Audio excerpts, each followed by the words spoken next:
Here with Kristen Megan. She's a military veteran, right? Yes, I was in the U.S. Air Force for 9 years. Wow. And you came out and blew the whistle on geoengineering, things that you witnessed were going on. Can you give us the real nutshell? Absolutely. Basically, I have heard of what many people know as the term chemtrails. And I worked in a job called bioenvironmental engineering, and I thought that was insane. And why would we do something like that? Modify the weather by using hazardous materials in our atmosphere? So, and actually the process of trying to debunk it or disprove it, I realized it was actually coming right out of my office because I was one of the people that was approving the chemicals. And it really shook the core of my oath. And I did a lot of sampling, a lot of investigation, and I blew the whistle and I got out. And I've now used my credentials, my oath, and my powers for good to help people understand it's very real. It's now openly admitted. There are multiple forms of weather modification. I specifically found the one of stratospheric aerosol injection. And collectively on the rules, you have to understand that it's now being admitted because they're saying it's combating climate change. All the climate change thing needs to be worried about is man-made climate engineering, also known as geoengineering. And when you say you had chemicals being pumped into the air, what kind of chemicals are they putting out that rain down on humanity, basically? Nanoparticulate metals, like you have different sulfate, barium, strontium. I know that's probably changed over time. I know they use silver iodide for certain things. But these are, the odd part of it was the quantities that I saw them coming in, the form that they were coming in.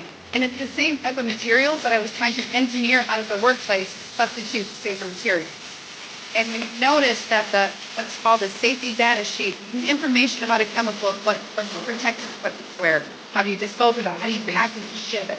But key information is missing. I asked questions. And the questions led to demonization, and I knew I found something I shouldn't have. That's insane. So these metals are basically toxic for the humans, I would presume, or?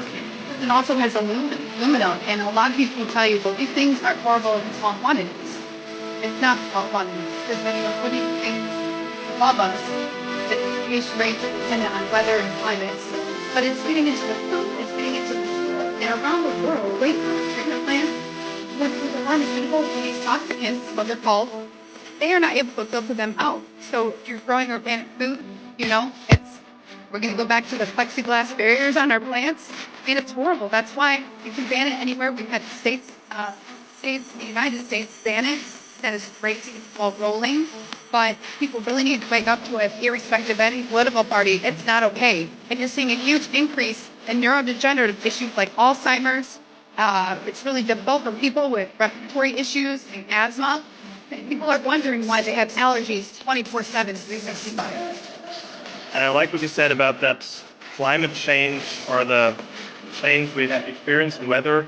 Often we can't disconnect that from these geoengineering activities. Do you want to say something more about that? I mean, how do we feel that? Is that there proof or so that is definitely coming from that? Yes, there are places that are really benefit from Dubai, and then people that have studied it expected it, but the cans are already open. And the issue is, I know this sounds silly, but when you watch movies with time change, they say if you do something, things change the ripple throughout time. If you are modifying weather, you are messing with Mother Nature. It's meteorology, very, very thorough study. And I do know a lot of this is discussion regarding average, but it does not make sense when you are altering nature, where things are not natural earth. And that's why we in California, and we have to park that is in the United States. And the same people who demonized me 5 years ago are now going, wow, because we're finding it's openly admitted that all of our U.S. documents, the U.S. is not the country. Wow, that's great. Well, thank you very much for coming out with that. Letting humanity know what's going on. Thank you so much.